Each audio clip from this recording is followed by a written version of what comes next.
সুন্দরভাবে পরিচালনার জন্যে রব্বুল আলামিন কিছু বিধান দিয়েছেন।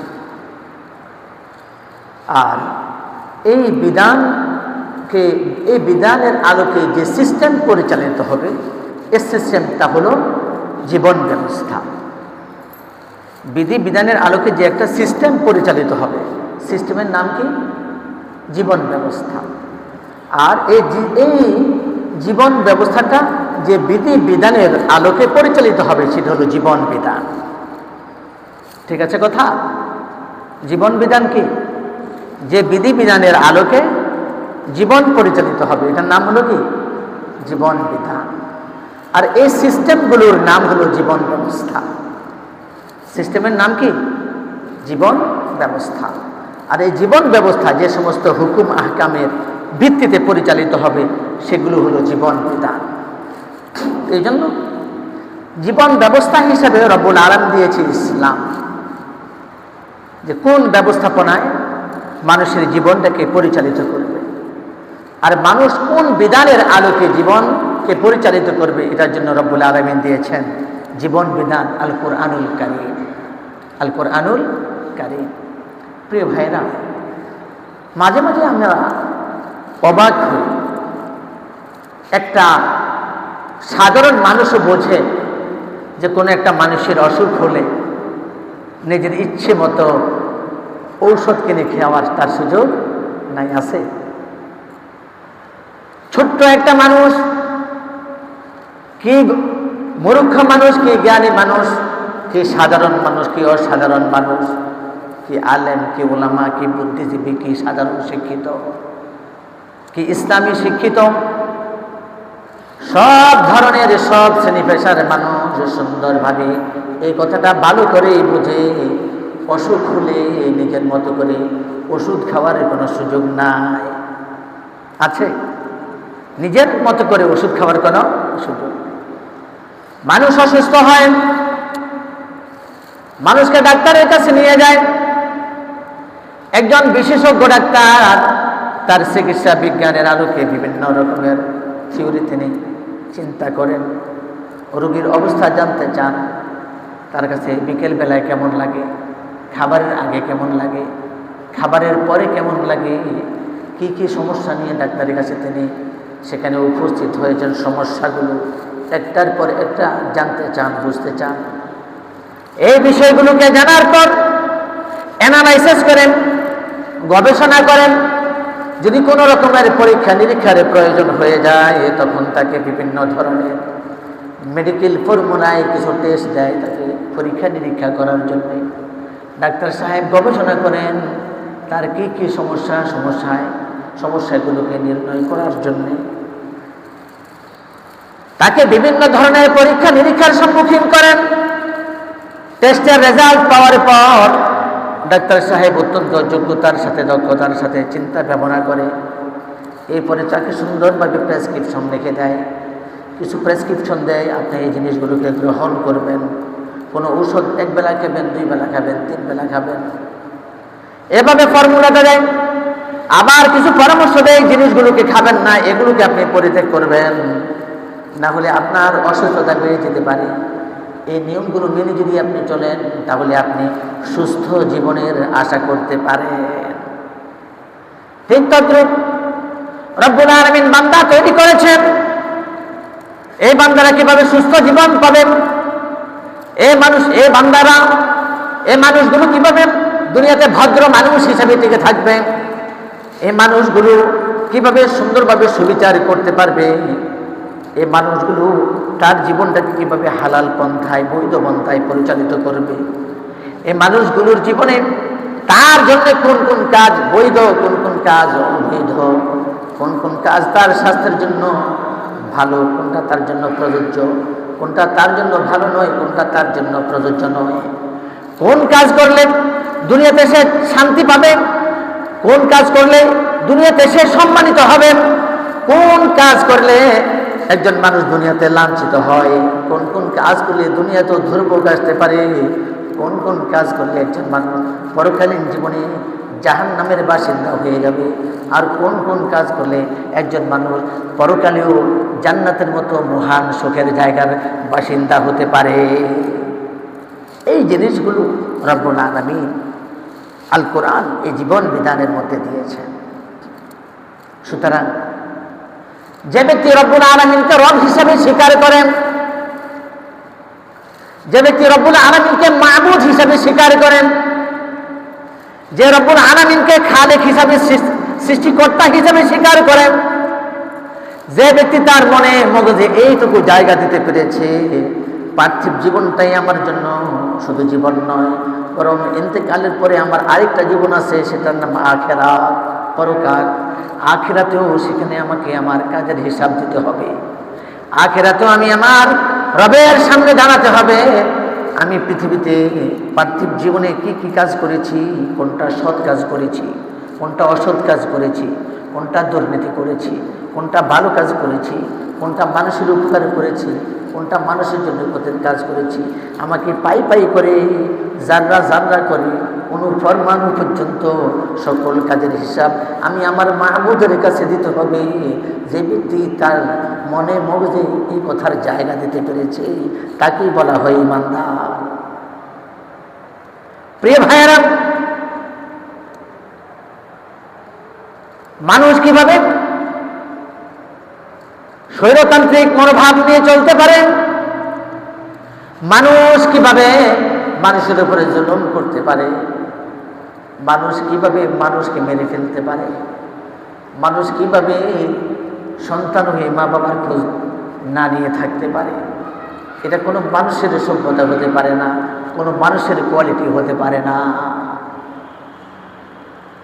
মানুষ যেন নিজের মতো করে জীবন যাপন করতে না পারে, এই জন্য রব্বুল আলামিন জীবন বিধান দিয়েছেন, জীবন ব্যবস্থা দিয়েছেন।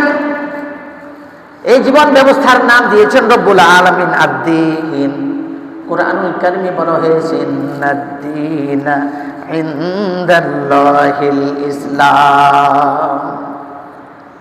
সূরা আলে ইমরানের মধ্যে আয়াত এসেছে ইন্নাদ-দ্বীনা ইনদাল্লাহিল ইসলাম।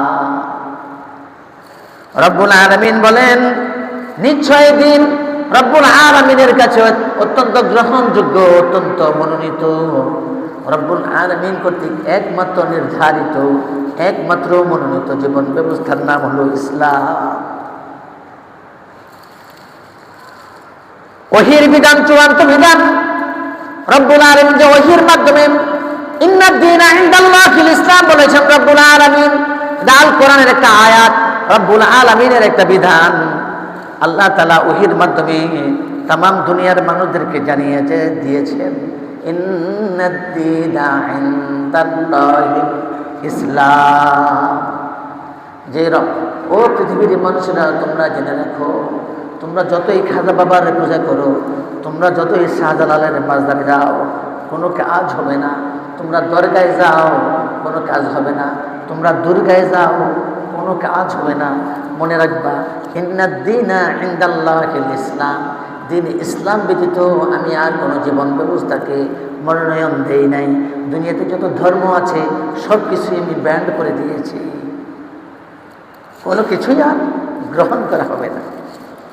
এই জন্য ওহীর মাধ্যমে যাবতীয় বিধিবিধান আল্লাহ তাআলা নাজিল করে দিয়েছেন। এর মধ্যেই সকল সমস্যার সমাধান রয়েছে। রাসূল করিম সাল্লাল্লাহু আলাইহি সাল্লামের ইন্তেকালে 3 মাস পূর্বে 9 জিলহজ 10ম হিজরিতে আরাফাতের ময়দানে রাসূল করিম সাল্লাল্লাহু আলাইহি সাল্লাম যখন বিদায় হজ্জের ভাষণ দিচ্ছিলেন, তখন আল্লাহ তাআলা একটি আয়াত নাজিল করেছেন। আল্লাহ তাআলা বলেছেন, আল-ইয়াউমা আকমালতু লাকুম দীনাকুম ওয়া আতমামতু আলাইকুম নি'মাতি ওয়া রাদিতু লাকুমুল ইসলাম দীনা। রব্বুল আলামিন সূরা মায়েদার মাধ্যমে এভাবে ঘোষণা দিয়েছেন যে আল-ইয়াউমা আকমালতু লাকুম দীনাকুম ওয়া আতমামতু আলাইকুম নি'মাতি ওয়া রাদিতু লাকুমুল ইসলাম দীনা। রাসূল করিম সাল্লাল্লাহু আলাইহি সাল্লাম 9 জিলহজ 10ম হিজরিতে বিদায় হজ্জের ভাষণ দেন, জাবালে নূরের মধ্যে দাঁড়িয়ে। আরাফাতের ময়দানে ছোট্ট একটা পাহাড় আছে, যেখানে রাসূল দাঁড়িয়ে বিদায় হজ্জের ভাষণ দিয়েছেন। রাসূল যে জায়গায় দাঁড়িয়ে ভাষণ দিয়েছেন, এই জায়গায় একটা স্তম্ভ তৈরি করে রেখেছে। এই চিহ্নটা আজও পৃথিবীতে আছে, সেই পাহাড়টাও সরে যায়নি, এখনো আছে। এই জায়গার মধ্যে যখন রাসূল বিদায় হজ্জের ভাষণ দেন, তখন এই রাসূলকে জানিয়ে দিলেন, আল ইয়াউমা আকমালতু লাকুম দীনাকুম, আল ইয়াউমা আকমালতু লাকুম দীনাকুম। আমি আজকে তোমাদের জন্য দ্বীনে ইসলামকে পরিপূর্ণ করে দিয়েছি। ওয়া আতমামতু আলাইকুম নি'মাতি, এবং আমি পরিপূর্ণ করে দিয়েছি আমার নিয়ামত তোমাদের জন্যে। ওয়া রাদিতু লাকুমুল ইসলাম দীনা, এবং দ্বীনে ইসলামকে আমি ওয়া রাদিতু লাকুমুল ইসলাম দীনা, আমি তোমাদের জন্য সন্তুষ্ট চিত্তে দ্বীনে ইসলামকে পরিপূর্ণ করে দিয়েছি। প্রিয় ভাইরা, সেই রব ঘোষণা দিয়েছে পরিপূর্ণ জীবন ব্যবস্থার নাম ইসলাম। সেই রব পরিপূর্ণভাবে ঘোষণা দিয়েছেন পরিপূর্ণ জীবন ব্যবস্থার নাম ইসলাম। পরিপূর্ণ জীবন ব্যবস্থার নাম গণতন্ত্র নয়, পরিপূর্ণ জীবন ব্যবস্থার নাম সমাজতন্ত্র নয়, পরিপূর্ণ জীবন ব্যবস্থার নাম রাজতন্ত্র নয়, পরিপূর্ণ জীবন ব্যবস্থার নাম কোনো মানব রচিত জীবন ব্যবস্থা হতে পারে না। প্রিয় ভাইরা,